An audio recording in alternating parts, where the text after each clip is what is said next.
जी हां, महाकुंभ में महा कवरेज आज तक पर जारी है, लेकिन बीती रात की दुखद घटना पर बड़ी खबर इस वक्त आ रही है। उसी के साथ हम बुलेटिन की शुरुआत कर रहे हैं, क्योंकि घटना में मरने वालों की संख्या अब सामने है। अभी तक के मिले आंकड़ों के मुताबिक ये माना जा रहा है कि कुंभ में मची भगदड़ में, महाकुंभ भगदड़ में 25 से ज्यादा लोगों की मौत की खबर है।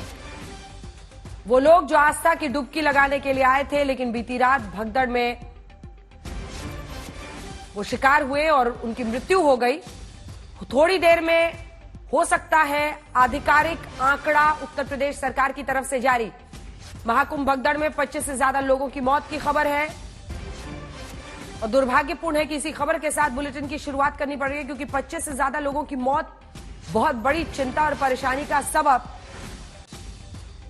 हमारे साथ हमारे दो सहयोगी इस वक्त सीधा जुड़ रहे हैं। आइए आपको सीधे लिए चलते हैं। श्वेता सिंह हमारी सहयोगी इस वक्त कुंभ से लगातार कवरेज हमारे साथ कर रही हैं, और कुमार अभिषेक हमारे सहयोगी हमारे साथ जुड़ रहे हैं। अभिषेक, सबसे पहले मौत के आंकड़ों पर क्या हम माने? 25 आंकड़ा है, आंकड़ा ज्यादा भी हो सकता है। आप तो अस्पताल भी गए थे, आपने क्या कुछ देखा है अभिषेक?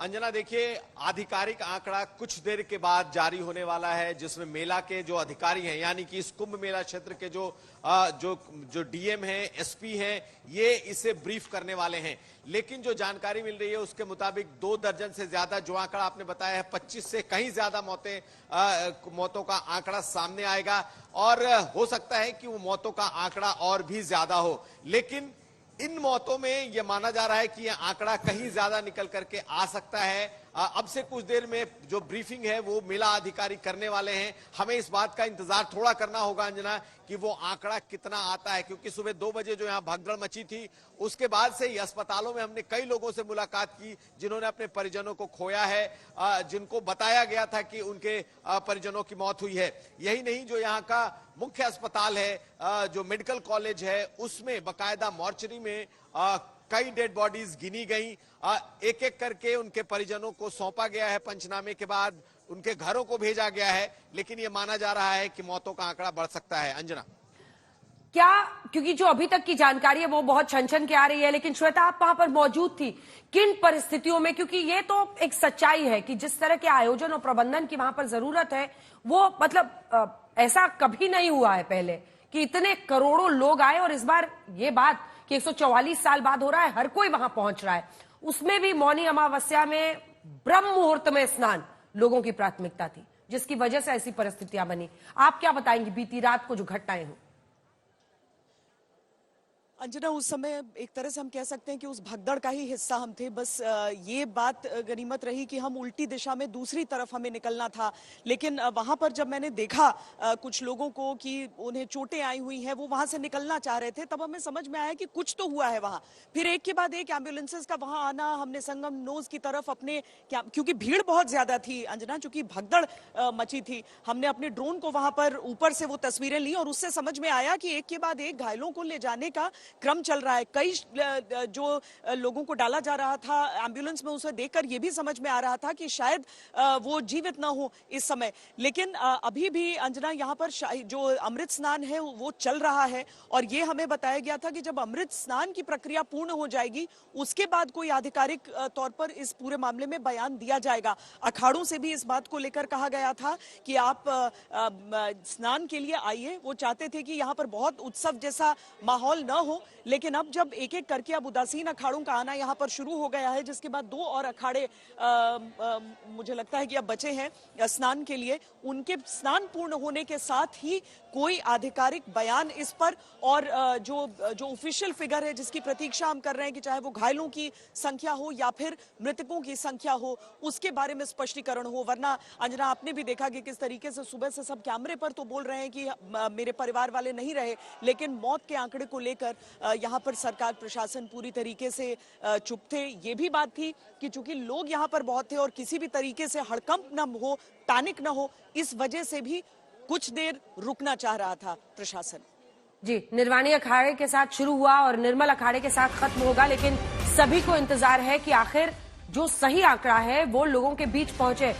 अभिषेक, आखिर योगी सरकार इतनी देरी, मतलब लोगों में अफवाह न फैले, लेकिन यहाँ बात तो अफवाह की है नहीं, सरकार को बताना है कि इतने लोगों की मौत हुई है, और जो हमारे रिपोर्टर्स हैं वहां पर जो जा रहे हैं अस्पताल में, आप भी गए हैं, वो खुद देख रहे हैं, गिन रहे हैं कि कितने शव वहां पर है। फिर आखिर ऐसी देरी क्यों कर रही है योगी सरकार?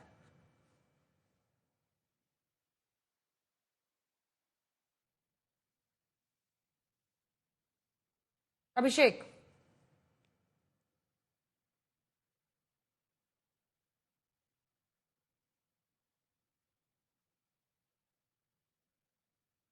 अभिषेक तक शायद आवाज नहीं पहुंच रही है, लेकिन एक बार फिर से आपको बता दें, महाकुंभ भगदड़ में 25 से ज्यादा लोगों की मौत की खबर है। बीती रात भगदड़ की वजह से महाकुंभ में यह हादसा हुआ था और 25 से ज्यादा लोगों की मौत की खबर अभी आ रही है, लेकिन यह माना जा रहा है कि संख्या इससे कहीं ज्यादा हो सकती है, ऐसी आशंका बनी हुई। अभिषेक, आवाज आ रही है?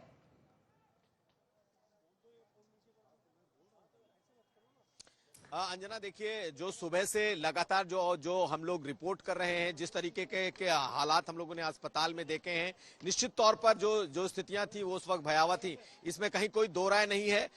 एक बात और आपको बता दूं कि कई डेड बॉडीज जो मॉर्चरी में रखी गई थी उसे भी रिपोर्टर्स ने गिना है। अब ये इस बात पर निर्भर करता है कि सरकारी आंकड़ा क्या आता है। सरकारी आंकड़ा अब से कुछ देर बाद जारी होगा, लेकिन जो आपने सवाल किया कि आखिर ये अभी तक क्यों रुका हुआ था, दरअसल आपको बताएं कि ये जो वक्त है, इस वक्त शाही स्नान चल रहा था या अमृत स्नान कह लें, अभी भी अखाड़ों की जो श्रृंखला है उसमें अंतिम 2-3 अखाड़े बचे हुए हैं और माना यह जा रहा है कि ये अखाड़ों को जब तक पूरा नहीं कर लिया जाए तब तक आंकड़ा देने से योगी सरकार बच रही थी कि कहीं ना कहीं उन्हें ये लग रहा था कि एक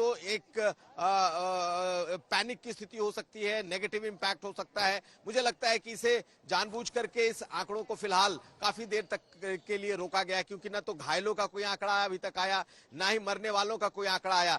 लेकिन मॉर्चरी में लोगों के शव देखे गए, परिजनों ने खुल करके बताया कि उनके लोगों की इस हादसे में मौत हुई है, इस भगदड़ में मौत हुई है।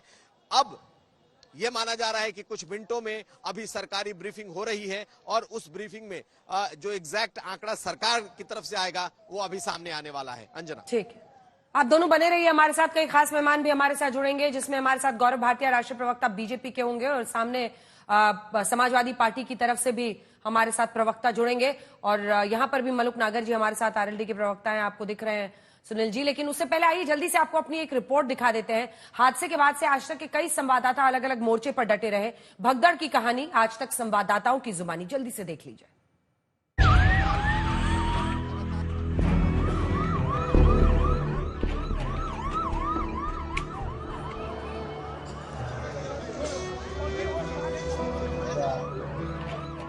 मौनी अमावस्या के मौके पर हो रहे शाही स्नान में अचानक भीड़ बढ़ी और जिसके बाद जो संगम नोज है वहां पर भीड़ बढ़ने की वजह से कुछ लोगों के घायल होने की खबर है भगदड़ मचने से, जिनको कुंभ मेला क्षेत्र में बने सेक्टर 2 के अस्पताल में ले जाया जा रहा है। और ये देखिए, ये एम्बुलेंस है, एम्बुलेंस को डाइवर्ट किया जा रहा है यहाँ से।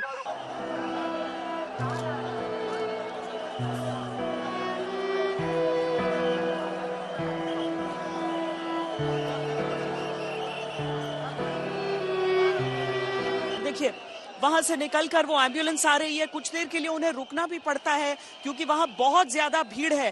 पुलिसकर्मी बहुत मुश्किल से भीड़ को दोनों तरफ रोक रहे हैं और उसके बाद देखिए एक एम्बुलेंस, उसके पीछे ये दूसरी एम्बुलेंस भी पहुंच गई है जो कि संगम नोज की तरफ आगे बढ़ रही है। ये दोनों एम्बुलेंसेस दो उस तरफ गए हैं, इससे पहले भी करीब एक और एम्बुलेंस यहां से लौट रही है। ये जिस दिशा में एम्बुलेंस जा रहे हैं ये दरअसल संगम नोज का हिस्सा है जहां पर ये सब जा रहे हैं।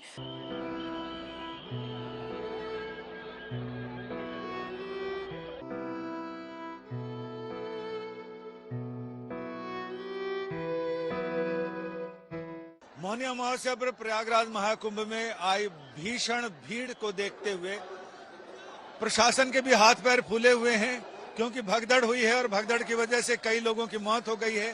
वो सारे लोग संगम नोज पर ही स्नान करना चाहते हैं। यही वजह है कि प्रशासन तो लोगों को डाइवर्ट करना चाहता है, लेकिन लोग किसी भी सूरत में किसी भी कीमत पर संगम की तरफ ही जाना चाहते हैं।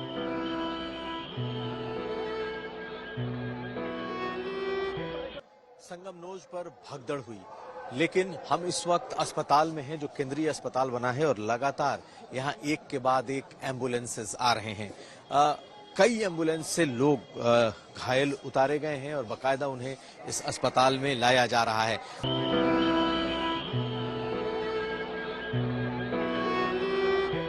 हम आपसे कहें, ये तस्वीरें वाकई बहुत चिंताजनक हैं जो हमें लगातार यहाँ पर दिख रही हैं।